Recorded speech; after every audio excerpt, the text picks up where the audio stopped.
And the first bit of news is a few hours after we stopped recording last Thursday for the Friday episode last week, if that makes sense. A big news story, FTR's Cash Wheeler was arrested. And shortly after, I've already written that, sworn affidavit this is from. So the victim has stated that he was driving west on Interstate 4 north of exit 83. This is in Orlando, Florida, around there. He noticed that he, being the victim, a Jeep Gladiator weaving in and out of traffic, honking its horn, so he moved over to the far right lane to let the Jeep pass. The victim said the Jeep took the right shoulder to drive around him on the passenger side of the vehicle. The victim looked over and noticed a white male with a beard pointing a black semi-automatic handgun out of the driver's window at him with a strong stare, it says. Whoa, a strong stare. Now, the alleged victim was later presented with a photo ID parade. You know, they give you photos in order. Yep. Cash Wheelers was 6th, and the photo was quickly picked out as being the suspect by the victim. The only other thing to add, really, is that MJF then jumped to conclusions and took to Twitter to complain about the quote-unquote dorks jumping to conclusions before it revealed that the conclusions everyone had jumped to was apparently exactly what Cash had been arrested for in the first place. So, what was that about? What do you think? I don't know. What was with MJF? All of a sudden, he's all over the internet defending whatever happens in AEW. I thought he was supposed to be a heel. Why would he defend that? I don't know. Maybe he's the champion and he feels like he has to.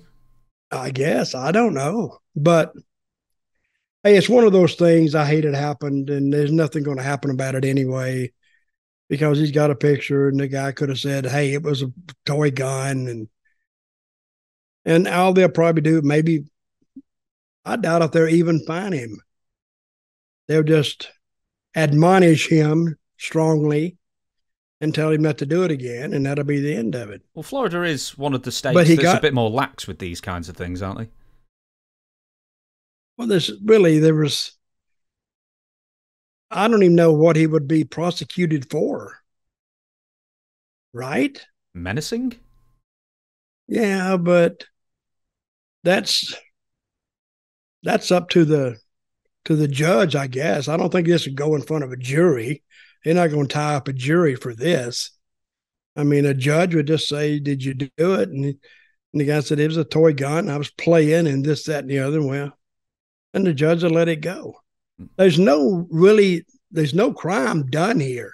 He just got arrested, and people all jump to the conclusion, "Oh, he got arrested. That means he's not going to the UK for the pay-per-view." And that will keep him out. I mean, it's all the problems we got in this country, and we're talking about Cash Wheeler, them flashing a toy gun or a real gun. He didn't shoot the guy. So, but he needs to be more careful, I'm saying. It could have been a toy gun, and the other guy could have had a real one. Then we really got a problem. So somebody could have been shot. So, but nothing's going to happen about it. And I mean, fans love stuff like this. You know, fans love to read on the internet, "Oh, Cash Wheeler got arrested. Hey, did you hear Cash Wheeler?"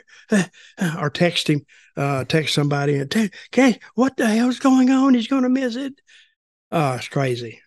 But without we can knock fans all we want to, but without fans, where would we be, James? We'd be all on the interstate waving our toy guns around. Probably. But anyway, I don't think anything's going to come of it. And I think I said this last week, didn't I? No. We recorded on a Thursday, and then it happened after we stopped recording, just like the biggest news of the week. I told somebody last week. I probably told myself, looking in the mirror, and I said, "Hey, let me tell you something." Now, because I really have some deep discussions looking in the mirror, and I talk to myself. I look deep into my eyes, and I do that as well. It's the only way I'm guaranteed good conversation a lot of the time. Listen, with Tony Khan has basically yesterday pretty much confirmed that FTR versus the Young Bucks is still happening at Wembley. So as you rightly said, nothing's really going to happen, at least in the short term. And but this match is for the AEW Tag Team titles, and I was going to ask you, what do you think the chances are of the Young Bucks winning the Tag Team titles and pinning Cash Wheeler for the belts? Well, you gotta look at the landscape over at AEW. Their setup, and I'm gonna bring something else up here in just a minute. But their show last week or the week before on a Saturday night drew 450,000 viewers. They say, and that's before football season starts. They could drop less than that. So I think that since Cash Wheeler and his partner are on Collision, along with CM Punk, if you had the Young Bucks, from what I'm hearing, can't even be in the same building with CM Punk. So that would prohibit them from going on Collision, which is a problem from the get-go. Mm-hmm.